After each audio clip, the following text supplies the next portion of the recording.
All right, folks, here we are for another episode of Off the Grid. Our next guest is an MC who hails from the strange, famous family and calls the East Coast home. Hey, welcome to producer and MC Mopes. Thank you for doing the session today, man. I appreciate you. Of course, man. Thank you for having me. First things first, man. How's the new year coming along, man? Is it going well? New Year's good, man. Kids are doing well. Work is good. Can't complain. That's Awesome, man. 2024 is can't complain. Well, man, hey, I went through your catalog, gave it a deep dive listen, man. And just before we start and go through your music accomplishments, I wanted to take it all the way back to the start, man. So you talked to me before you got into MCing, producing. Who were your major music influences? Okay, so on the MC side, it was Rakim, Cool G Rap, Wu Tang, Mobb Deep, all the classic East Coast dudes, and then really got into Breeze Brewin, Juggernauts, Oh man, Black Thought. I mean, Black Thought. Like, I feel like I liked Black Thought in *94, but now he just keeps getting better. So Black Thought was always been in there. Pharoah Monch, all those guys. So that's on the MC side. The producer side, it was Muggs, It was RZA, it was what do you call it? Beat Miners. Who else? Ski Beats. Man. Oh, Large Pro, Diamond D, like the whole. Yeah, I was New York City. Late '80s, Bomb Squad. And then I guess I started listening to other stuff, like of course Dr. Dre, No ID, all that stuff. Man, so what kind of music was playing in your household when you were growing up? So when I was growing up, my parents listened to James Brown, Curtis Mayfield, Led Zeppelin, Jimi Hendrix, the Beatles. So it was like classic rock, blues, and soul music. So it was just. Oh man. I remember I really got into hip hop. My mom, she couldn't understand it. I'm like, it's all there. right. That was right between Boston and New York. We're like the middle child between those two. So all that stuff is funneling through Rhode Island. That's fun. So yeah. So what was it first? What was the catalyst for you to begin doing either emceeing or producing, and which one was first? MCing was first. Okay. Well, first I was just a fan. I was a fan of the music. Okay. I don't know if it's just, as I get older, I try to think about like what, I'm in therapy thinking about who I was as a kid. And for whatever reason, like hip hop, just as soon as I heard it, I was like, this shit just like went in here, like went inside. And I was like, this makes sense to me, even though I'm a white kid in Rhode Island. So, the beats, then I loved the lyrics. Like I really got into the lyrics and started dissecting the lyrics and flow patterns. And so that's why like Rakim is always going to be my top for number one of top five. Like his delivery, and he was patching, words together and metaphor, and he was just taking it to another level. So when I heard that, I got really into the lyrics, and then as I got into Common, as I got to who else? Black Thought, Kweli, Mos Def. The lyrics just got better. So I was like, all right. Then what I started doing, I just started writing like joke raps. Like, so I would take like a popular song in like 90, 91 when I was like 10, and or 10, 11, I would just like write random shit. Like I would take their lyrics and I would just like kind of twist it and make it funny. It's like a Weird Al Yankovic style. Totally. And then I don't know what happened or why, but I don't know. When I was like 15, I was like, oh, and I guess I was like, I think I was like, oh, let me just try writing this, but in my mind, I'm like, I don't belong in hip hop. That was my thinking, as far as like, I can't be out here rapping. You know what I mean? It's just, I don't know. It didn't make sense. So I was like, I'll do it in my room, and then I started writing like how I was feeling. Yeah. And then when I started to hear folks talking more about their feelings and doing like this other, like it's not always about a visual of the hood. I started to hear some other stuff. I was like, whoa, okay. Maybe I'll start recording. And I started recording in my parents' on my parents' stereo. I was just doing like, the dual cassette. Go. Right? Yeah. And actually my parents didn't know I was doing it. I would wait because my sister would babysit me because she was 5 years older. And well, she would watch me. I should say babysit me. She'd watch me, and then they would go out. I would go record on my dad's studio, on my dad's stereo, and then I put together a demo. Started fucking with kids in school, and then found out about a local open mic in Providence called Black Rep. It was an open mic night at the Black Repertory Theater, and that's kind of that's what set it off. I went up there. I had like a 16 that I did. I was fucking nervous as shit, but enough of a reception that made me like, okay, I want to get better, and I think I can do this. And this was the era of this was 98. Dude, 98. About the same time as I started. That's crazy, man. And it was different. Yeah. There wasn't a lot of white folks. It was mostly black and brown folks, and it was if you would get fucking booed, you would get might get something thrown at you, you might get beat up.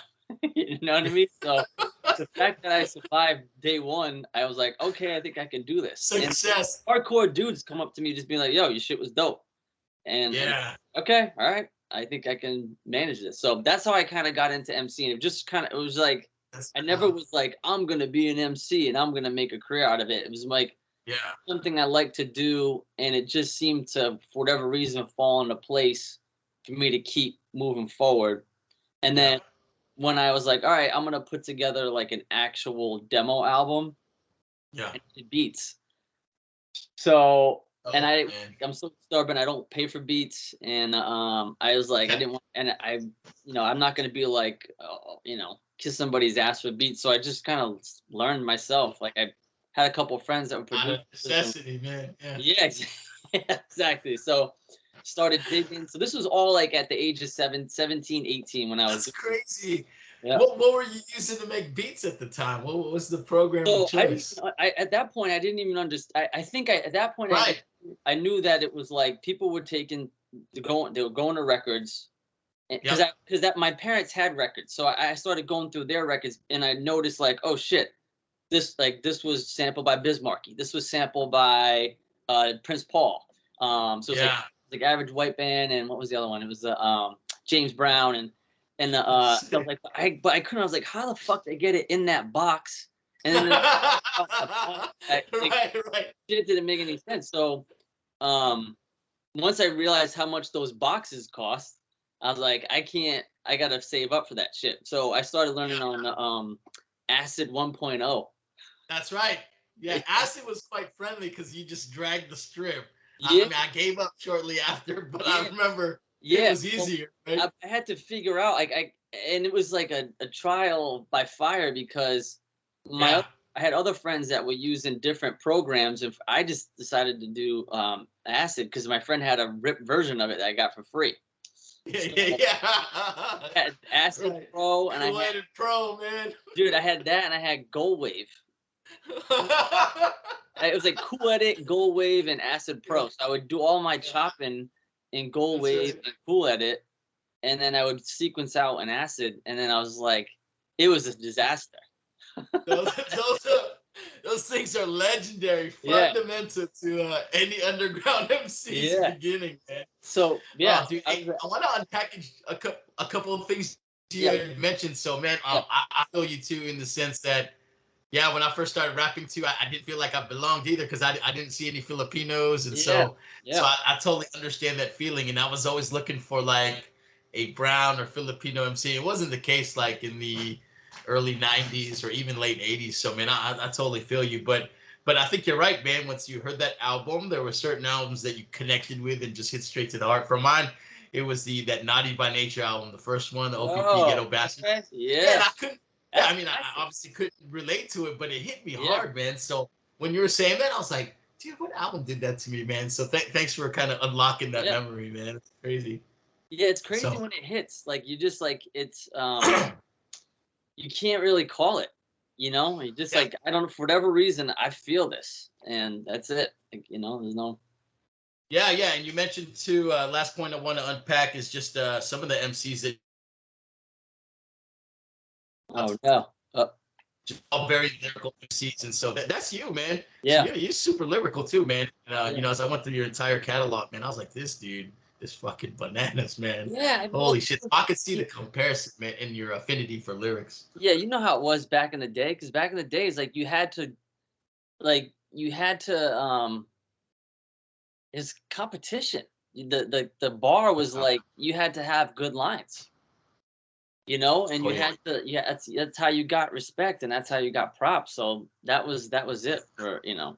It wasn't about like and like a hook. I could appreciate a good hook, but the yeah. big was like you had a good punchline or I had a good story and yeah, and wrap that shit in a good way. So yeah, Yeah. the guys Hey, that I love it. And so you ended up creating beats out of necessity, and then you had the you know, the starter kit for all MCs and producers in the '90s. I love it, man. I use the same shit. Believe it or not, I still use Cool Ed that's Pro, man. well, I think everybody stole it from the same place. Somebody ripped it.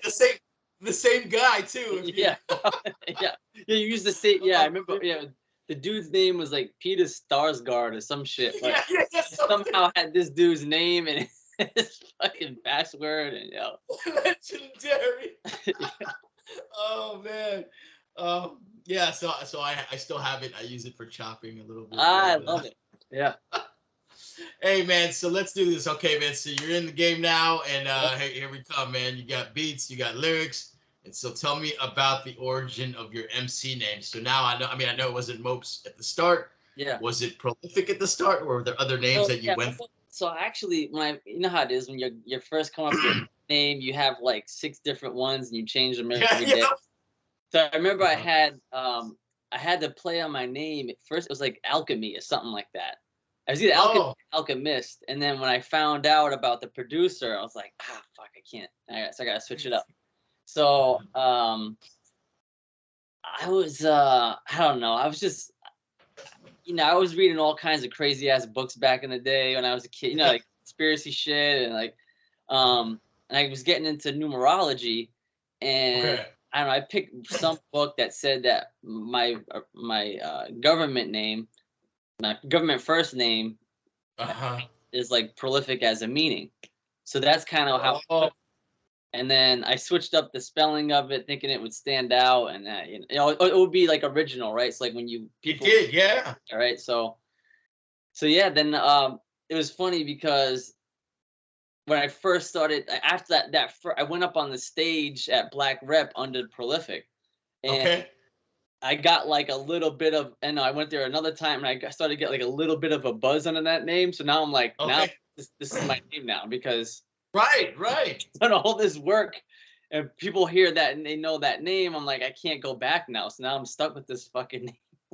Right. Yeah, Yeah, and so I mean, and then within the last couple years, you transitioned to I Mopes, and did. so Yeah, what fueled that decision? That's a big decision too, yeah, right? You just mentioned yeah, that, yo, my catalog is under this, and even on Spotify, man, you know, as I was listening to stuff, there yeah. was stuff under Mopes and there was stuff under Prolific. Yeah. Oh yeah. I So mean, what? Yeah, like Prolific Reanimator. There's like I got like hundreds of thousands of views on that shit. And yeah. I remember telling Storm and Storm who runs Strange Famous, and he's just like, "What the fuck, dude? Like what?" But it's funny because I asked Sage first, and Sage is like, "Dude, I totally get it. You know, I totally support it." He's like, "I'm willing to put out new music and all that stuff." So I don't know. Like I felt like I just needed a change. Like I had been out of the game for a little bit. Yeah. The Dangerfield record that I put out under Prolific kind of felt like that was gonna be it for me. It was like full circle. Like I Okay. started out kind of producing my own stuff, and then work with Reanimator, work with Buddy Peace, and then kind of I produced like, every song except for one on Dangerfield. So I was like, all right, this kind of feels like a nice little circle wrap up, and this is it. And then I had my son at the time, and then my daughter was Yeah. born. So I was just like, I just don't see how I'm gonna make this shit work. So then I ended up getting divorced, And going through that, I was like, you know, you kind of revert back to like who the fuck was I before all this shit, or before I was a dad and all that stuff. So I Yeah. got really into music. It helped me get through that, and I really started honing in on producing and Okay. like being a producer. And I was still writing, but like the majority of my focus was producing because it was just easier. It's because you know how rapping you got to go out and tour and all that stuff. It's like I'm not gonna do that. So, and I Yeah. also love the process of producing like records and you know finding the record, sampling the record. So. But I was like, if I'm gonna do this now, I can't be prolific. That I was 17 when I did that shit. Oh man. Right. So I was Yeah. like, I'm fucking 40 years old now. I got 2 kids. I've been through all kinds of crazy ass shit. Like I just, this is it. I had that hunger when like I was 17. Was just like, Nice. I want to start from the bottom. Like I don't want people to like pigeonhole me with like they like hear me with ugly truth or they hear me with a certain kind of sound. Like I wanted to be able to come in from the corner and just, you know, and you know, whatever. Like you either like this shit or you don't like it. Doesn't matter what the fucking name is. So yeah, so that was the thinking, and you know, fortunate enough, Sage and Storm were cool with it, and you know, Yeah. the cool thing about them is they had Storm came up with a strategy of like, hey, I have a good like a good sense of how we can do this and make it work and not have it feel weird. So Yeah. we came up with the logo, and then I had a bunch of projects already lined up. So it was like name change, boom, boom, boom, boom, and it was just that's it. Now it's like now it's building up the Mopes catalog to you know to Yo, yeah it's on its way, man. yeah It's hey on its. hey Hey, it's so Mopes. Where does yeah. that come from? And you know, how So was that conceived? Mopes is one of those names that I had in the background. Like it's like if I ever change my name, this would be one of them. And I think it's just because I was like I always had that like Eeyore vibe. It was always like you know slow, melancholy Ah, kind of shit. So like that okay. mopey, yeah, I had that you know.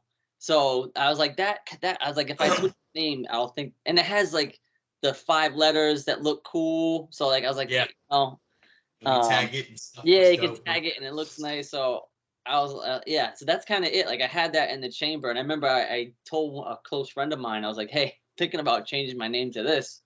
What do you Yeah. think?" And he's like, "I think that's a great idea." So that's, yeah, Yeah, big decision, man. And now that I got the yeah, background, man, I even so understand and love the story behind it even more, man. And so, yeah, man. Hey, man, that's great. I love how just wanted to kind of start from scorched earth and build everything from bottom up. So really yeah. dope. And your catalog already, man. It's already there, man. So super dope, man. So how was it coming up in the Rhode Island scene, man? Was the hip hop scene out there quite developed, or Yeah. So is we it had a still my immature?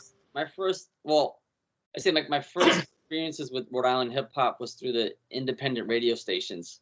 Okay. We had 90.3, which is out of URI, and it was all college radio for the most part.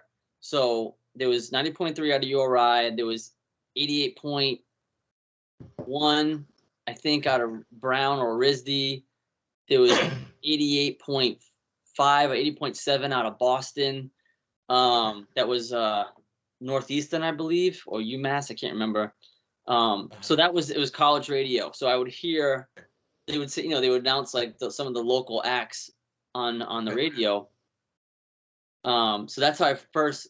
So I knew there was active, and then also there was a store called Poem Action Wear, and they sold mixtapes.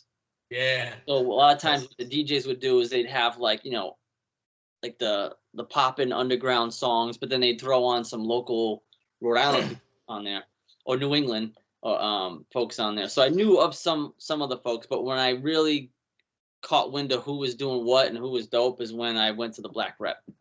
And I heard like this group called Roulette. This dude Vocab. Like Sage. I knew because from his radio show on 90.3, so I already kind of knew a Sage. Um, okay. but yeah, there was a lot of like there's just like a lot of raw talent out of Rhode Yeah. Island, and we were just always different. Like we weren't Boston and we weren't New York, so we had to like find our way to make our own voice. And Yeah. you know, it was again that era of like the thug shit and I'm expressing my feelings, shit, and then battle shit. Yeah. Like crews clashed, and it was very cutthroat when I was on coming up. Like, people didn't fuck, they didn't fuck with you. So, and then Yeah, I can even if see even that. if people did fuck with you, if you were getting a name and they weren't, they wouldn't fuck with you anymore. You know what I mean? So, and then so Competition, man. Yeah. competition, yeah, yeah. So, and for Yeah. us being such a small state, we weren't very supportive of each other. You know, Oh, that's interesting, man. So, I see that in some other places too, man. yeah, That's not surprising. yeah. So it's hard. It was hard. So Yeah. Hey, and so so you just started rapping, but when was that? Did that transition of actually recording music and putting that stuff out? How much time in between that? Because there's the mixing and mastering concept, and yeah. were you Well, just I mean, recording I'll tell you songs, right putting now. them on a mixtape, Yeah, I'll tell you or right now. It's like my first demo was not mixed or mastered. It was it same? oh so raw. It was like it was all I can't even listen to it. It's fucking cringy. It's just all cringy. And it's fine because I was so young. We didn't know what the fuck we were doing, but I was like I would record my verse on a mic. We thought we would put something on it like an EQ and it was just awful. And I'm like, yeah, this shit sounds dope. and then we Oh, and then so how it started is I recorded a couple demos and then I gave I don't know if I gave Sage a tape or something or CD or some shit. It had to been okay. a CD. And he played a song on his radio show. And Ah, then that's how me and him kind of connected. was So it was it a song from the 901 album, or no, was it no, something before this that? this is what's wrong with this picture. This thing was like I don't know. I had this like 30 fucking tracks on it. I had comedy skits. Like I was going buck wild on that thing. And Oh, man. it was me being like, I don't know what an album looks like. Quite, Yeah, I don't know what an album from me looks like. So here you go. It's just, yeah, just raw. yeah. Everything was raw, It, and some of it is was. it on the internet? Did it Yeah, survive I'm and sure you make? can dig it up. I won't provide you a link for it, Yeah, right. but Yeah, yeah, you you know got. what? I'll send you some of the songs that were on it. I'll send it to you. That's So, hilarious. but that demo hooked me up with Sage. It hooked me up with Kevin Beecham, who was like a local Chicago legend. He had a radio show back in the day. It hooked me up with Soul from Anacon, uh, Okay. dudes from Galapagos. So like there was a bunch of folks that I connected with through that demo tape. So it did its job. Its job was to like Yep. show people I have some kind of talent and connecting with folks. And then once that happened, that's when I put out the 901 album. And with the 901 album, Ah, that's how I got and I got better as a little bit better as a producer, a little bit better as a writer, um, and performer. And that one was like mixed mastered, but still, it's like that shit. I paid like $500 to get it mixed and mastered, and that shit wasn't mixed but it mastered. was great, man. Yeah, they did. And Yeah, the story goes that you shopped your demo around at Scribble Jam too, right? So, yeah. It wasn't. yeah. I wasn't really shopping it. I was just passing it out. Okay. Yes, but Yeah. that's Well, but I when guess that's what I meant. I didn't mean you were like selling it, but yeah, yeah, getting it out. And so, yeah. was it only one Scribble Jam that you went to, or did you I go to went to a several? bunch. I went to like three in a row. So it was Damn. like How was that, dude? it I was like always get envious 99, of people who 2000, and 2001. I think. think that amazing, huh? Yeah, it was. I mean, it was the era. Like, I know, I actually man. went on the way from. So me and my friend took my first Scribble Jam. Me and my friend took a Greyhound bus from Oh, Providence to Cincinnati. Yo, oh, dope. that's talking about a life, Dope. like learning about life. I learned all about life in Newark, New Jersey, bro. I was No, like, no, yeah. I broke at the time, probably I was, and oh but my god. I couldn't Uh, get there, man. So I'm uh, glad you bought but some but you tickets know to what? go. The crazy thing is that Vast Air was on the bus and he sat in front of us. And, it's funny because Oh shit! the guy Sunspark who produced a lot of the demos on that album, he lived in Long Island and he was cool with Cryptic One from Adam's Fam. So so he gave me like all kinds of Adams Fam demos. So I knew about Wind of Breeze, Vast, Damn. Cryptic, Alaska, like and Vortal. Like my first time I heard Vortal, and I was like, man, this dude's fucking bananas. So when I saw him we saw him on the bus. I'm like, man, that dude sounds like Vast here. And sure enough, he was go to Cincinnati, and I saw him at fucking Scribble Jam. I'm like, bro, you remember me? He's like, yeah. He's like 6'7". You know what I mean? That's tall. It was funny, man. But yeah, it was a great era for hip hop, like the graffiti. I learned about Dibs then, and like, I didn't know much about Dibs being on the East Coast. When I learned about Mr. Dibs, I'm like, damn, this dude's a fucking incredible producer. Just like record knowledge and all that stuff. So I kind of got more hip to more hip to the hip hop scene outside of New England and New York. And the internet was like booming too, right? So you could, you heard about them, but it was probably cool to see these people in person, man. Yeah, and I wasn't an internet guy. Oh, okay. You know what I mean? I had friends, and I'd put my shit out there on forums, but I didn't know anything. Like, I didn't get a computer till I was 18. So that was 1999. So I was out of the loop and all that. I didn't know what was going on, and I was going in mad like, "Hey guys," and people like, "Shut the fuck up," I was like, you know what I mean? I was more of like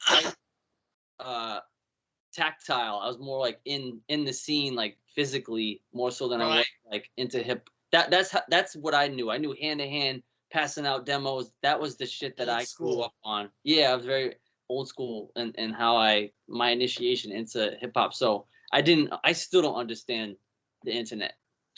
Oh, don't worry, man. I'm still here, man.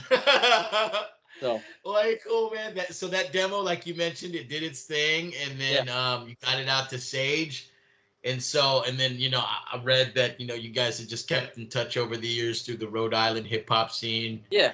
And so finally, you eventually, were an added rosterman to the label, right? So, what was that? I was the first person signed to the label. Oh shit, that's wild. Yeah, he hit me up. He's like, because he had this strange famous idea. Like it was like he had the idea, and he was putting out his own music through it. He wanted to expand and put out other folks. And I remember he hit me up when I was on tour with Galapagos, and I was like, he wanted to connect me with Reanimator. I was like, let's do it. So, dude. Also, and that was like the formal invite into the crew, yeah. Yeah. Well, there wasn't a crew yet. It was just him. It was just that's right. So no one else was signed yet. And then after I got signed, like Buck 65 put a record out, and then B Dolan put a record out, and then it started to kind of grow from there. That's crazy. What year was that? Do you recall? It's been some time, but so I think he hit me up about, it was like 2005 when he hit me up about I only know that because the album was pretty much done by 2006, and then we ran into some issues with like computers crashing, and some of the songs had to get remade and all that stuff. So by the time it came out, it was 2008. But when he first hit me up, it was 2005. Oh man, that's right, man. So you were the first dude on, and then at that point, you guys had a somewhat established relationship, correct? Yeah, like I think he just was aware of me in Rhode Island, but outside of Rhode Island. He's like, I was touring, I was putting it again, had the record out, had 901 was out, came out in 2004, and then I put the Stick Figures album out through Galapagos in 2005. So he kind of saw me moving and shaking, and then and I would, we both live in Rhode Island, right? So we would do ciphers in Providence. I'd see him at shows, and and I was always a huge fan of his. Like, he's one of the best writers that my god I've ever heard. So he's phenomenal. And he's such an anomaly because he's such a great writer, and he's also a great performer. So so growing up seeing him, being like, fuck, this the guy, fucking whole package. I gotta fucking compete with this guy. So. Well, hey, man, dope, man. I love how the connection was made. And let's go into 901 real quick, man. Yeah. So 901, man, fucking awesome album. Favorite track was Child's Play. Oh, yeah. And so And so that was obviously not under the Strange label banner yet, but you guys still, I know you guys still sell it out of the Strange Famous store, Yeah. right? Yep. So yeah, it's good, man. I recommend. That's definitely worth having in the collection, man. Definitely Yeah. awesome, man. Yeah. But you connected Reanimator for the your first album under the banner, Ugly Truth. Yep. At that point, was there a lot of pressure putting the album together since it was your first with Sage under the Oh yeah. label? Yeah.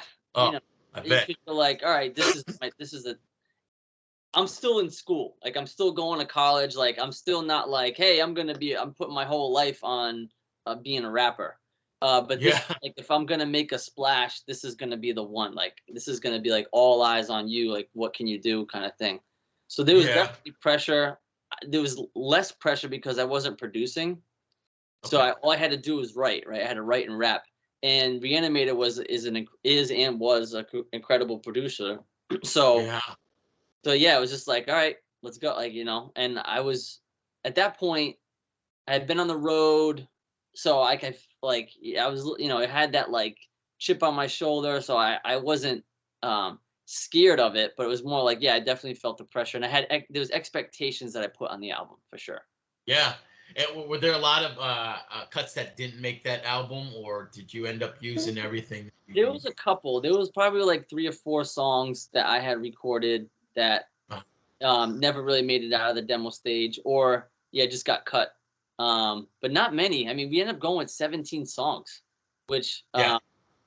I think me and Sage looking back, there's probably 2 or 3 songs that we probably could have cut to make it tighter. But at Okay. the time, we were like, it felt strong to us. Like it felt like it didn't feel like there was anything that was like super skippable. You know what I mean? Yeah. So Yeah. And so I know, like when we've talked outside of this interview, you're a when it comes to beats, made to order kind of guy. But yeah, Reanimator, that process was that the same? Did you guys just make it no. as you developed the Uh, concept, or well, yeah, was it a beat so pack? some of them like so he had put out a producer album called Music to Slit Wrist By, and some Oh, of the beats that were on okay. that made it onto Ugly Truth. Um, Oh, for for the most part, our workflow was like I would just start writing to a drum break, and yeah. then I would send him the beat and my vocals. And he did the rest. Yeah, it's fucking Amazing. crazy. I mean, it like Amazing. I look back on it, there was someone I'm like, oh man, I wish I wrote to this from scratch. You know what I mean? Ah, Like actually, so the one song that I did write from scratch was Artist Goes Pop. That was the okay. only song on there that I wrote to from scratch. But everything else, like I would send him a demo vocal. He'd like build the beat around it, and then I would go and I'd make a few tweaks to the lyrics, and I'd have to re-record it just to make sure everything fit right and all that stuff. Yeah. But yeah, that was the workflow. Yeah. Are you a quick writer in general? I feel like you are, just based on your Yeah, catalog. I mean, it depends. Like, so that's why I like hearing the beats first, because that's when Yep. I'm like, this beat's hitting me, or this beat's not hitting me. So, but like, if a beat hits me, I mean, I can write a song in 2 hours or an hour. You know what I Oh, mean? fantastic. But then there's some that I'm like, I'll take my time with it. Like, I'll get the Yeah. first verse done. I'm like, this second verse is just not it's not hitting right yet. So I'll Yeah. go back to it at some point once I feel like I've compiled it. Um, yeah, but for the most part, like nowadays, like I'm making my own beat, so it's like if I hear the beat, usually it's like I knock out whatever it is in a day. Yeah. Yeah. Wow. And in practice, I mean, just like hey, we got an adult life that we live with work, and we got Yeah. family, and so I assume that when you record music, you try to get it in that one session, man. How do you Oh. like, or are you okay with going back and Uh, re-recording the entire song? Like, yeah, I know. Right. well, yeah. Right. If I like, It's I'll tough. sometimes I'll record the demo, and that stays. I'm like, I just Yeah. can't replicate how I came off that day, Oh. Okay. right?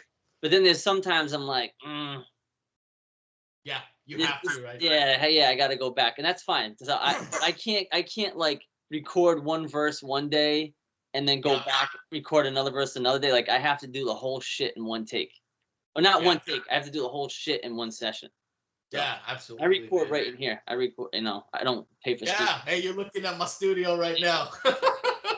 Yep. So, So much easier. uh, uh, yeah, I was just curious. And so, hey, that sounds like you like to write to a beat. Then I got friends who are awesome with writing without beats, but I like writing to a beat. Are you the Yeah. same way? Yeah. I'm sure I could tweak it. Like I could tweak I could write something and then kind of, And then deliver it, right?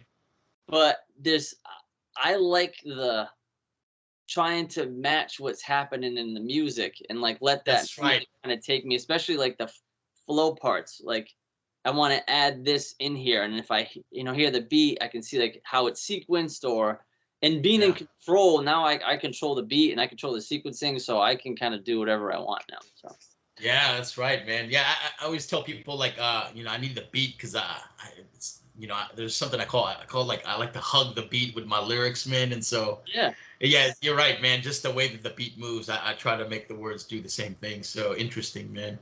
And so with that too, man, you're a producer and you're an MC. Do you do one of the other more, or do you just tend to do one when you don't feel like doing another one? yeah. What's your balance between the two?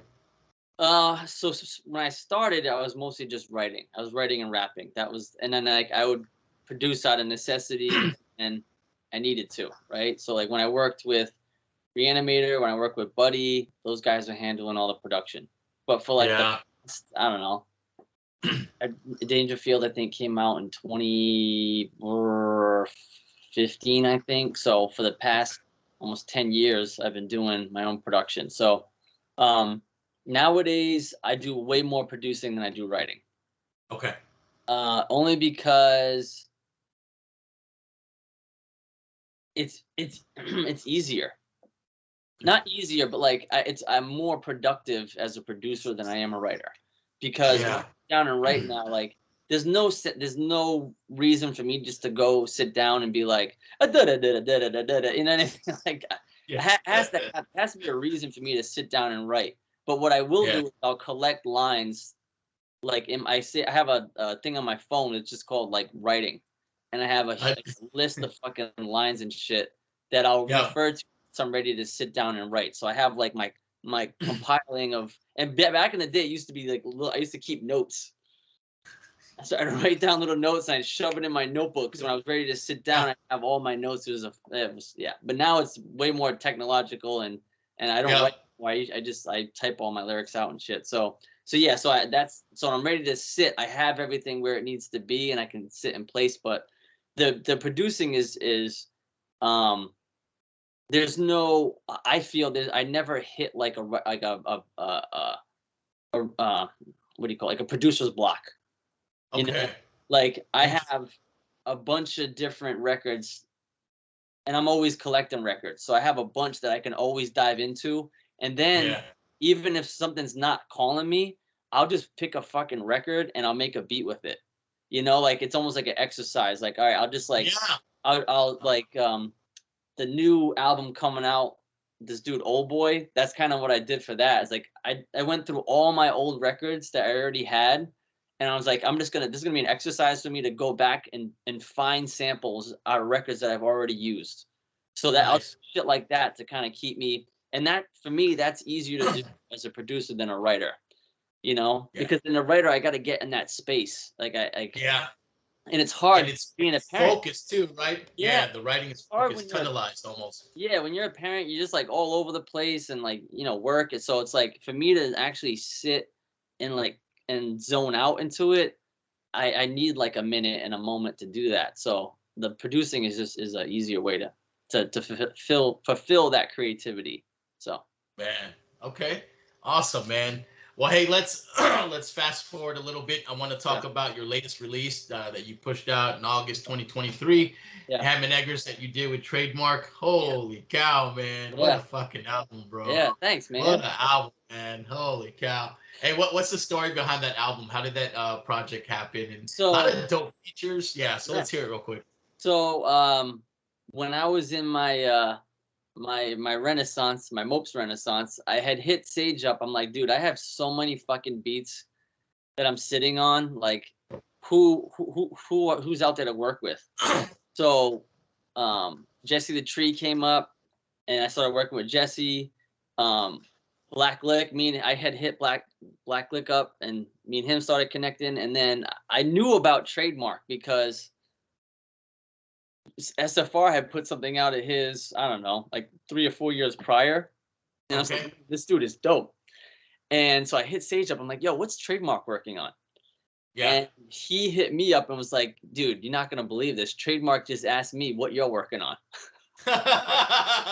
So we both were like interested. Like he had heard some of my beats, and then, and he knew of me just like from the Dangerfield record. So I was like, so I hit Mark up and I was like, yo, let's do a record. Like I was like, let's do a record of me producing for you. So it started out, I was just sending him beats to write to.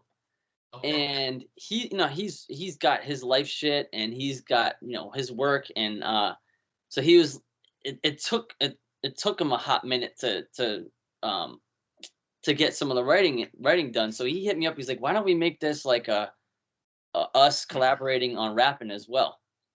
Yeah. So I was like, all right. So then what happened is I would make a beat and write a verse to it, and I would send it to him, and I think it would inspire him to kind of get, to move in a direction, kind of a thing. So that's how it started, and we started working on it in 2021. Okay. And then or like late 2020, we started putting together demos, and then 2021, 2022 we had it done, and then it sat for a little bit, but we've had that album done since 2022. Oh man. Dude. Yeah. Yeah, and then you guys got it pressed up on vinyl, so that was another delay to the release, right? Yeah. Well, actually, no. It was more like just getting because just schedule, man. Like him having schedule, me having my schedule, making sure we have everything we need. So and and he's friends with Esoteric and Vinny Paz, and they came through. Jeez. Yeah. And Jesus, man. Got bag work. Holy cow. Man, dude, when I sent like, so they we didn't pay for those. They hooked us up with that shit, and they didn't have to do that. But that's how that wasn't for me. That was for Mark. You know what I mean? Yeah. Right. Yeah. Paz, I sent him that beat within a week. He had that shit, and he killed it so hard that I had to remake the beat. So I'm like, I can't. He came off so hard on this. I can't. This, and I can't. This, and like I was also. I told Mark, I was like, I can't rap on this. Yeah. I was like, I'm not like I'm gonna sound like, hey, look at me, right? So I remade it. I'm like, I have to make this beat harder. Like this has to be like, I have to make this beat for Vinny Paz, basically. Yeah. So I remade the beat. Shit, man. Oh man, and like when I heard the sample, I'm like, this is it. This is him all day. So I knew I was like, I don't like doing that to rappers because I know they get kind of pissed off. But I'm like, dude, I was like, there's no way he's gonna deny this. This is fire. This shit is. Yeah. And so when Mark sent it to him, he was just like professional. Like sent him the beat, got his shit, got his vocals. Like I got a lot of professional respect for that dude, because you know what I mean. Like sometimes people put ego before all this stuff, and for him to prove to us, it was dope, man. Yeah. And then everybody, I'll give somebody their props quick. I have no shame, man. Just I gotta celebrate folks when I think they're dope. So that's awesome, man. Yeah. And even to this day, man, I am not afraid to tell somebody I'm a fan of them, and I'm like, it's all love, man. So that's great. I love just the story from your aspect too, right? Like, oh shit, this is awesome, man. Yeah. Oh my God, that's great. Vinny Paz since I was 17, 18, and I heard Jedi Mind Tricks. Jedi Mind Tricks, holy cow, man. That was huge. And then then everybody else that came through, like Lee Reed, he's super slept on, super dope dude. Sub 10, the dude out of Michigan. No huddle, man. Yeah. So I got a lot of good, Tree came through. So we got Sage came through. So. Yeah. Oh, dude. Yeah, you had a great man. The album was just fucking amazing. Hey, what's the story with the cover, man? I just like everything about the album. The cover, the colors that you used. Yeah. Where was that? What's the story behind the cover? So Mark has a connection to wrestling, His cousin's John Cena, right? Which is fucking bananas. Shit. Yeah. And then I think Mark used to wrestle as well. So and then I also like I don't know. Me and him, we just like we wanted to make like a Northeast album, and like kind of hard, kind of grimy, and have it be like an underdog kind of vibe to it. Yeah. And the Bobby Heenan line about ham and eggers, I had pitched it to him. I was like, hey, what about calling? Because also it's a reference to Bobby Heenan, but it's also a reference to Northeast diners. Okay. Oh, right. Ham and eggers being like, cheap food for labor workers. You know what I mean? And that's kind of what diner food is like, and New England, like manufacturing factory cities. So that's the connection for that. And then when I told Storm, who's just like, Storm is a huge nostalgia collectible guy. So when I told him about the idea, he took it and ran with it. He's just like, oh, we'll get the Bobby Heenan jacket and we'll do it. So he masterminded the colors, the album cover, all that stuff. So that's what Storm doesn't get enough credit. His creativity and how to package things and really sell like a concept is not praised enough. So yeah, Storm took it and ran with it, and me and Mark just like he would send us like Storm would send us like his like preliminary drawings and stuff. I'm like, bro, this is, and actually, so hold on, so yeah, Mark drew out himself. The guy go like that, right? Yeah. He asked me to take a picture of myself doing the thing. So he drew Heenan, trade himself and me, and Storm went in and did all the colors and all the design and all that stuff. So yeah, it was sick as fuck, man. Oh man, it's everything, even the vinyl color, and man, I just really enjoyed that whole project, man. And I want to touch on just some of the songs, man. So you opened up the album with Gold Chains. I was like, damn, the fucking horns, bro. That was the last song. Fire. That was the last song we made. It was funny. We were at like the ending stages of, not the ending stage, but we had like recorded most of all the songs. And I had gone to the record store and I heard that sample. I'm like, this is the intro. Those horns. Oh, you know what I mean? Perfect. Yeah, I was like, this is it. So and then I made the beat, wrote my verse, and sent it to Mark that day. And within he sent his verse back in a couple weeks, and I was like, yeah, this is the one. So oh, dude, yeah, we've all had better days. Quicksand in the hourglass broke the seal. Check the messages on the bottle caps. Get the fuck out of here, man. Whoa, man. Fucking fantastic opening, Thanks, man. Thank you. Yeah, I gotta go back real quick too, man. I was like, Trademark.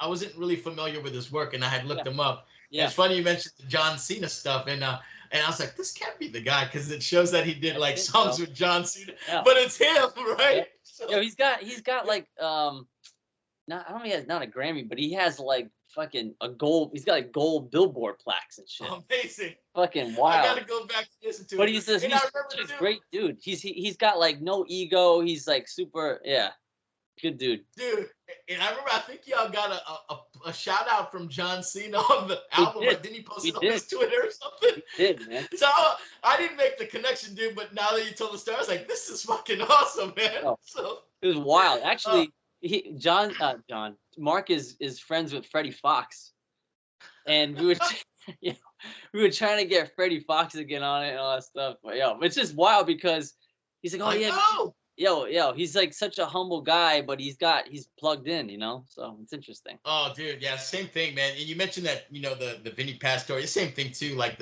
some of the folks I've connected with is through other people, and then just been fortunate. So I feel you on that, and it's all opportunity, but it's great, man. I love those just the crazy connections and the stories, and it makes awesome stuff, man. I mean, I don't know if you're a comic book fan. They used to have this series called What If, and it's like you put like people together, and it's crazy, man. I love it. Yeah. Actually, I knew about they're producing it now through Disney Plus.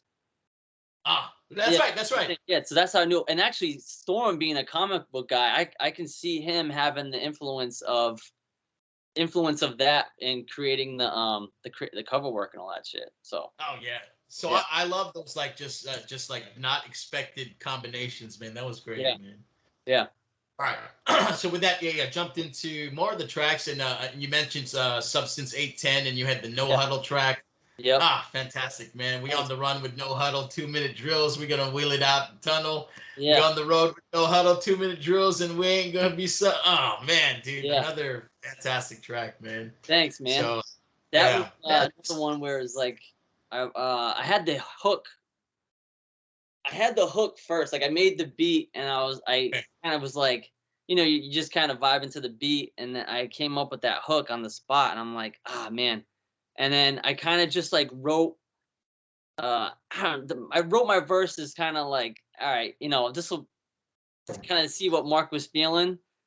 And then Mark came in and just fucking smashed it. And I was like, like his whole story. And that's all his shit he said in there is true about him, Oh my the god. psych Okay. ward and all that shit. So I was like, holy fuck.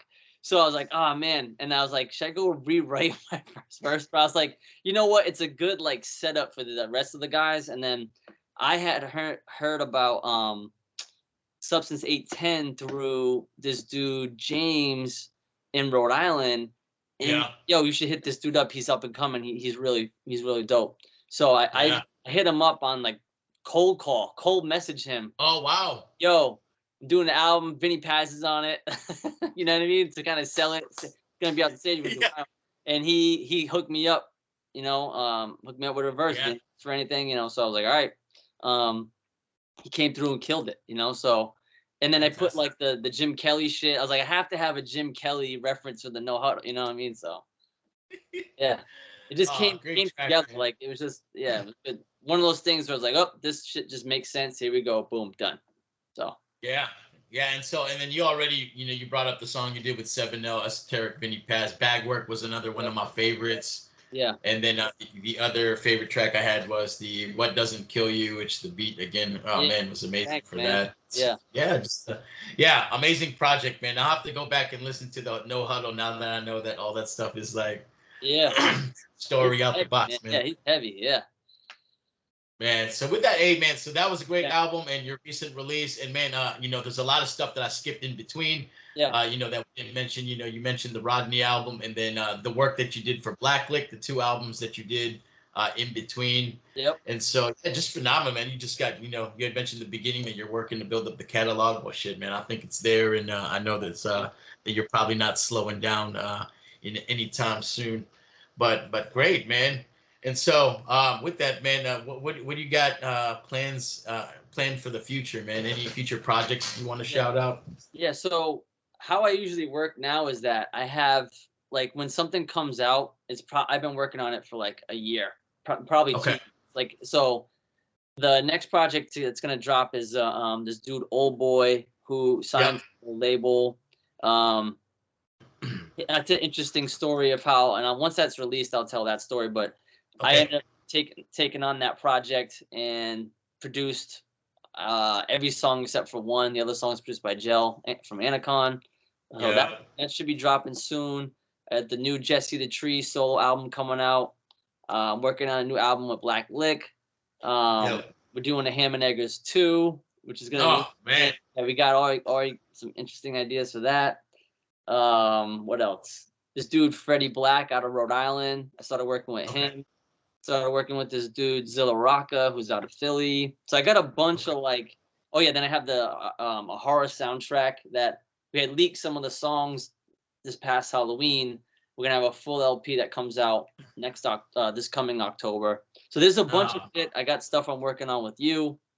yeah. So there's just like a bunch of pots on the stove Yeah. and kind of dip in and out when I have time. Yeah. That's right. So, That's how I have. so that's Yeah. how it is, man. But yeah, but that's the thing. I wanted to have I wanted to put work in so that every year I have releases going, even if I start to slow down. So like I Yep. wasn't creating music from like I don't know October to December. I just kind of like took Yeah. a break but I still have enough momentum where I'll have releases coming out. So Yeah. Oh man, yeah, I'm so the take same way, man. Just yeah I take on like a bunch of things, and then just little at a time, man. Yeah. At some point, they all get done, man. Yeah, exactly. So Yeah, exactly. Yeah. yeah. Oh, that's awesome, man. Well, I got to thank our mutual friend Brian for connecting us, man. It's been Yeah. dope, man. I love everything that I've been seeing from you, and then Yeah. yeah, man, just being a dope dude in general, man. So Yeah. that's awesome. Man. Right back to you, man. It's so nice to find, especially like as we're older. You got kids, I got kids. We're getting back into Yeah. music. And then the connections that you have, the connections with the meter maids, connections with Oh, Panic from Mole Men. Yeah, that's so it's crazy. crazy.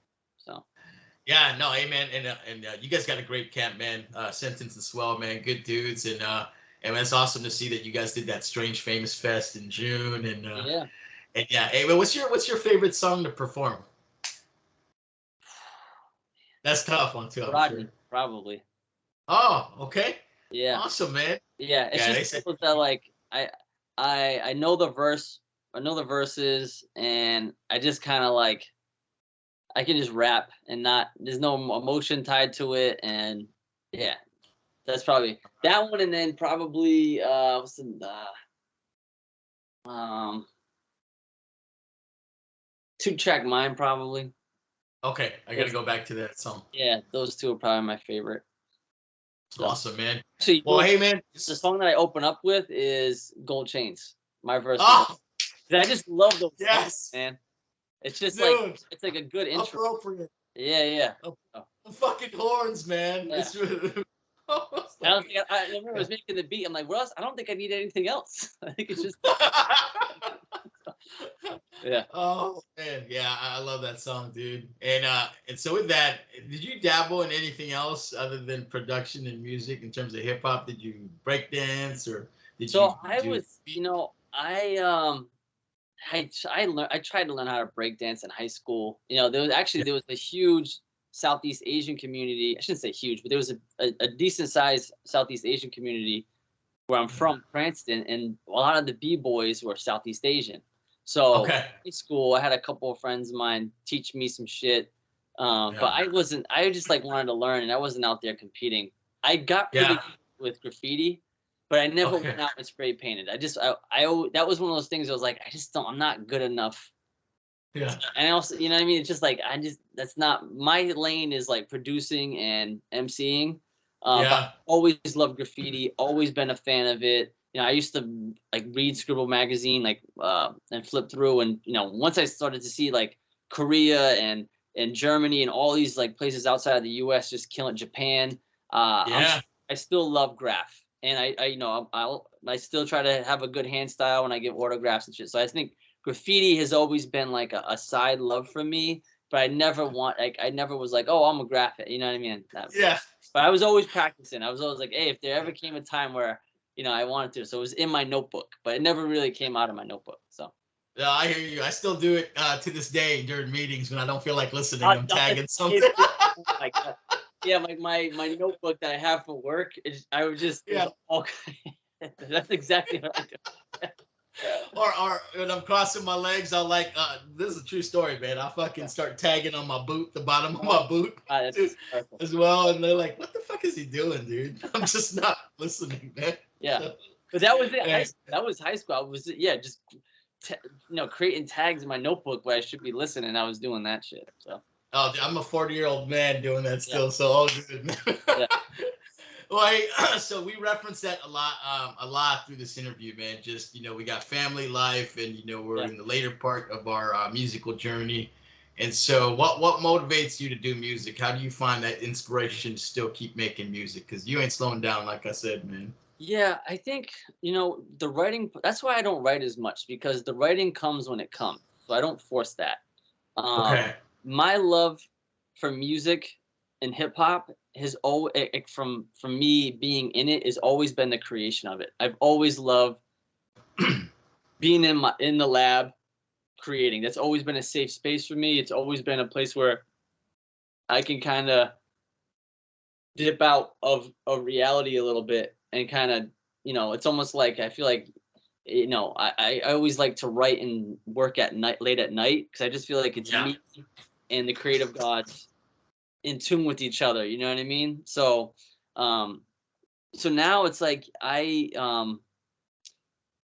I'm not in it for um recognition. I'm not in it for money. I'm Yeah. really in it because I love to do it. And Yeah. I put it out because I like putting out for people. Like I like putting my music out. I like hearing what people have to say. I'm not reading YouTube comments. I'm not on any forums, any of that bullshit. So right now it's like I just like creating it. I like the people that I'm working with.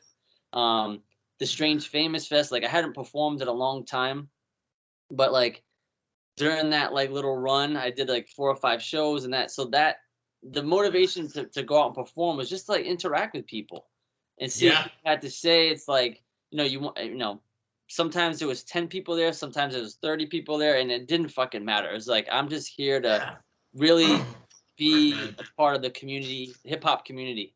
And it's definitely changed. It's way more accepting. It's way more positive from what I can see. Yeah. The new generations have like kind of yeah, they're just more supportive of each other, Yeah. you know. That's the So best. yeah, so I'm just it's really on yeah, I'm trying to do it. It's selfish because I like to do it, but the return on it is just unselfish stuff. It's just like, yeah, let's just share music and have fun, you know. So yeah, that's I really love what it is. It's like I want this to be a safe space of me, like I'm creating, and I don't need to. I don't want to deal with the bullshit, so I'm not Yeah. gonna. You know, is that? Yeah. Yo, I love it, man. And so yeah, it was definitely a pleasure to go through your entire catalog. And again, I can't wait until you push out all these new albums and projects, man. It's gonna be exciting, man. Hey, so with that, outside of music, man, I read that you were a big fan of stand-up comedy, man. So Oh yeah. are there any particular comedians that you like in general? DC's probably got a lot of shows out there too, Yeah. man. It's funny. Like, I grew up watching stand-up comedy at a very. Actually, I grew up watching it and listening to it at a Yeah. very young age. So like my dad had Bill Cosby, rest in peace, Yeah. uh Cheech and Chong, um, like all like that shit on tape, George Collins. So Yeah. the folks that I love to this day are George Collins, Richard Pryor. Okay. Um, Oh yeah. I fuck with Seinfeld, Chappelle, Chris Oh Rock, yeah. like all like the classics. That's kind of my Okay. lane. And then I know all the other like Dom Herrera, fucking David Tell, like all Yeah. that from like 80s, 90s. I would watch. We had HBO, so me and my sister would watch fucking late night stand up comedy when I was like 9. Hey, It, you know, a lot of references to Southeast Asians and you know, being friends with me and Brian, man. I'm hurt that you didn't mention Joe Coy, man. oh yeah, no. So Joe, I recently just got put on a Joe Coy probably like 3 years ago, like during the pandemic, and I fucking love. Okay. So yeah, so there's a new wave of folks that I'm now, I now like. Coy being one of my, actually, I really like Ali Wong. Ali Wong's fucking Oh, dude, terror. she's off the hook, man. She's like Yeah. yo, she's a yo, Yeah. she's on Yeah. she's fire. Her She's humor's got like great, man. she's got that angry, Yeah. yeah, I'm trying to think of who was some I'm totally kidding, by the way. no, But I was going back to like yeah, like the classics, right? the foundation, like that was how I got into stand-up comedy. And now it's like I usually get put on to somebody. And Right. what This happened is the that new generation. yep, Asian friends of mine were just like, yo, you gotta check out Joe Coy. You gotta check out Ali Yeah. Wong. And Oh, I'm trying to think of like I'm blanking on some of the Bo Burnham. okay. I didn't fuck with Bo Burnham in the beginning. Then I was like, he put out that special. I'm like, this is incredible. Like the pandemic special. Have you seen that shit? Oh, I haven't seen that one, no. Oh my god. Him, Delaney. Delaney's kind of funny. So yeah, there's a bunch of yeah. Yeah, no, I only mentioned Joe Coy because we had talked about him in our circles not too long ago because of his monologue during the Golden Globes, and there was mixed reviews on his monologue, and so I was going to ask you I if you don't had seen think. that. Is this the recent Golden Globes? Yeah, he Yeah, I took a gotta lot check. of slack for his delivery, man. But I thought he did fine, man. Everybody just being overcritical and sensitive, Yeah, but yo, man, that's what you get when you hire a comedian to do the yeah, monologue, man. exactly. You got to expect to get roasted, Yeah, right? exactly. So. Dude, my first introduction to Coy was the his impressions of the different types of Asians. Oh, A friend of mine was Vietnamese. He's like, "Yo, you got to see this," and him doing like Vietnamese, Filipino, Korean. I was like, oh my God. I was dying. And that I was hooked after that. Because I have a lot of Asian friends. So I kind of was like, this all shit is so funny. It makes sense, right? Yeah. Oh man. Yeah. Hey, well, good, man. Well, Dan, hey, man, what about favorite comedy movie of all time? What is your favorite comedy movie? Like, so again, me being who I am as a Ghostbusters is my favorite comedy movie. Oh man, nice. Okay, were you upset with the re-release of the girl version? I wasn't because I don't. I'm not that kind of person who gets upset about. That's right. You know what I mean? That's right. But I haven't seen. I saw it. I liked it. I haven't seen the new ones with the kids. I still have to see that shit. So. Oh, I haven't seen that. I see the one. Maybe I have the one where they tie it to Egon Spangler. You see that one? Exactly. Yeah. So I haven't. Oh, that one was good. You gotta watch it. But yeah, Ghostbusters. What's your favorite comedy? Of all time, it is Coming to America, man. Oh, okay. That's I mean, that's you can watch that shit over and over again. Over and over, man. Yeah. And then same thing to relate to what I just asked you. Like I wasn't mad at the Coming to America Part 2, man. I thought it was okay. So here's the thing. I tried to watch it. I fell asleep twice trying to watch it. Oh man, you gotta. I finished it. But from what I saw, I wasn't. Yeah, like it doesn't hit like the first one. But I'm not gonna go out there and start trashing it. But I still watch the first one every once in a while. Like I'll put it in. And I still laugh at the barbershop scenes. I still laugh at him being like, fuck me, yes, fuck. Oh, man, it's... Good morning, New York. I can quote that whole shit. And the date scene is pretty hilarious. Man. Yeah. Oh, yeah, but they're doing the, him and... I don't know Park in my past life.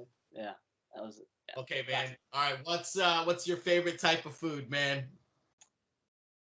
Oh man, I can't give one, but I'll give my favorite. So again, when I had Asian friends in Rhode Island, and I have Asian friends in DC, and they are just they're showing me all the spots for like the best Vietnamese, best Chinese food in DC, and DC has a lot of cultures here. And yeah. Like the best, and honestly, the best food is not in the city; it's in the suburbs. So you ever come through here, like, and all the best Asian food is in Virginia. So I would say Southeast Asian food's one of my favorites. Ethiopian food is another favorite. I heard that's big out there. Yeah. Oh man, so yeah, I would say like if I'm outside of like I like to eat salmon. You know what I mean? I like to eat fish, oysters, but I would say like Southeast Asian and Ethiopian food is probably my favorite. So I'm sure I'll find a TDY out there sometime in the future, man. So what's the recommendations? What's the fast food chicken chain that Asians love? It's not Jollibee, is it? Dude, they opened one. They opened in Maryland. It's packed all the fucking time.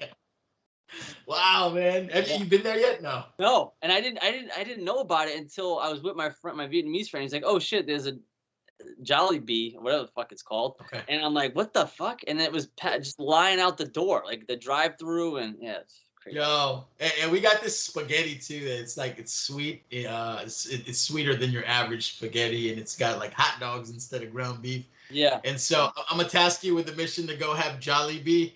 Okay. And then we have to circle back for a future session to talk about it. I will. Actually, hey man, so I did some homework on Rhode Island, man. So you guys are famous for what they call coffee milk. Correct. And they said Rhode Island style calamari is the shit. So can I get that validated from a person that calls Rhode Island home, man? Who said Rhode Island calamari was the shit? Was it a Rhode Islander? I don't know. Some website. I should have checked the source, man. Yeah. Like Rhode Island's known for its seafood. The seafood's off the chain. Like calamari, oysters, clams, all that stuff. I mean, because you're getting it right there. It's fresh. You know what I mean? You can't. Yeah, and clam cakes. If you ever come through, you got to get clam cakes and chowder, and you got to get oysters and clams. That's it. Like you can't not come up through Rhode Island and not get that stuff. So coffee milk, coffee milk is big. I've heard all reasons why Rhode Island has coffee milk. Some say it's like our water is so clean. Some say, it's to keep the kids on edge. I don't know. You know what I mean? But yeah, we have coffee milk. It's coffee syrup. It's like chocolate milk, but it's with coffee syrup. And I brought it to some of my friends in DC who have never had it, and they're all addicted to it. So, crazy. there you go. Okay. Yeah. All right, man. All right. What is one interesting fact that is unknown about you? Man. So in my day job, I work as a director of photography, cinematographer. So I don't think people realize that I've done stuff for the with the Obamas for Netflix. Like they did I've done Sick. I've done stuff for Sports Illustrated, done stuff for ESPN. So yep. Oh, yeah. That's kind of like cool. that's the. Do you do your own videos then? For the most part, yeah. For the most part, I've. Oh wow. I think I've either shot all. I've definitely edited all of them, except for like the animation ones. Like it's one animation one that Orpheus did. But yeah, I pretty much shoot and film all my videos. I edited Jesse's one that we did as well. He went out and shot with an iPhone and stuff. So yeah, but that's like that. I've had a very lucrative career as a cinematographer DP as well. So. Wow. Yeah. Hey, that's super cool, man. All right, man. What guilty pleasure, man? Guilty pleasure that you enjoy. Bluey. Oh, do you? Bluey, bro. I take notes. Like when my kids are like, "Hey, we want to watch Bluey," I'm like, "Let's go! It's 7 minutes. We can watch like 4 or 5, and it's not even been in front of the TV all day. I fucking love that show." All right, hey, I need a decision on these choices, man. All right, yeah. Ready to Die or All Eyes on Me? Ready to Die, no question. Oh, okay. And not even a huge like I think I love certain Tupac songs. I love Biggie songs, but the production on Ready to Die is that like I can't remember the dude's name. Why am I blanking? Easy Mo B. God damn it. Easy Mo B. Okay. Yeah, like it's just like Northeast. It's just top to bottom. That shit is banging. So. Yeah, and I was I'm a West Coast guy, and I was like, it's tough for me to answer. I should show my allegiance to the West, but Ready to Die was the one that hit hard with me, man. Yeah. So I mean, but great album too. That was Dre. It was all Dre, or was it in some Digital Underground? Ooh, I think Dre did. I'm pretty sure Dre did most of the production, man. If not, the album, Jazz probably some. The album has classics on there. Like, yeah. Right. No disrespect to that, but like, if I'm gonna choose, it's gonna be Biggie's. All right. Next one. Ariana Grande or Lady Gaga? Gosh, what, singing or just in general? You choose, man. I'm not a fan of Lady Gaga. Like, I understand like why she is, but she just always seemed like a watered down version of Madonna to me.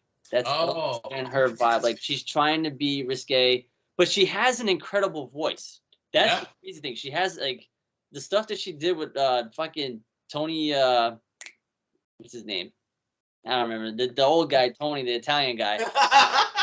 This woman can sing. But I'm gonna have to go Ariana Grande. Like, I don't know. She just seems like if I had to pick, I'd just be like, okay, her. All right, last one, man. We talked about diners, man. Denny's or Waffle House? Fuck. I hate that this has to be, because I just didn't grow up around Waffle Houses. Right. That's right. Okay. You know what I mean? So, but Denny's is like a sin, because when you have like real diner food, you look at Denny's, you're like, this place is just like a cop out. You know what I mean? But it's open. It's like, I don't want to be here, but it's open. And it's open. It's 1:30 at night. So I have to say Denny's. But my first time at one of my first times at a Waffle House was in somewhere in Tennessee, and I was like, get me out of here. It was like 1:30 at night, and like I'm used to like the wildness of like Northeast diners, because you just get drunk Italians that come through, and everybody's like, oh, yeah. And everybody wants to fight. But when I was at the Waffle House, I'm like, yo, what's going on here? There's all kinds of debauchery. I was like, yo, get me the fuck out of here. So yeah, oh, shit. Denny's, yeah. This is gonna make the promo reel for sure, man. Yeah. Well, hey, man. With that, hey, thanks again, man. What just before we close out Yeah. this amazing session, what's the best place for folks to find your music? Where do you want them going to? I would say the two places. The place that I update the most is the Mopes IG channel. So Mopes underscore SFR. That's where, like, if I'm releasing stuff and promoting it, it's gonna be on there. I'm also on X, Twitter, but I would say IG. And then the other place would be the strangefamousrecords.com website. That's where all, Okay. like, my music is, anything that's released, shirts, anything like that. That's all gonna be through strangefamousrecords.com. Awesome, man. Hey, well, with that, man, again, you're a phenomenal musician. I love everything that you Thanks, man. produce, right? And your lyrics, man. These guys better, they got to turn up their pen game if they want to hang. But just a lot of amazing releases, and I can't wait to see what you got coming out in the future, man. Yep. Great guy, man. Stand up, dude. And so it's been an honor to go through your catalog and know you as a person. So Yeah. thank you. Likewise, man. Anybody you want to shout out before we close this interview out? Shout out Brian. Shout out Dave. For making the connection. Yeah. All the Strange Famous crew, Jesse Black, Sage, Kaz, Meter Maids, all those guys. Yeah. Shout out my family. Shout out Rhode Island. Actually, shout out Rhode Island. Kaylee Reese, who's a Rhode Island female boxer, is on the new HBO True Detective series with Jodie Foster. She's the wow. yeah. So shout out to her for blowing up, man. She's she's on the move. So. Good. Well, hey, thanks again. I appreciate your time on the weekend, Yeah. man. I can't wait to get the story about, man. Enjoy the rest of your weekend. Hi, man. You too.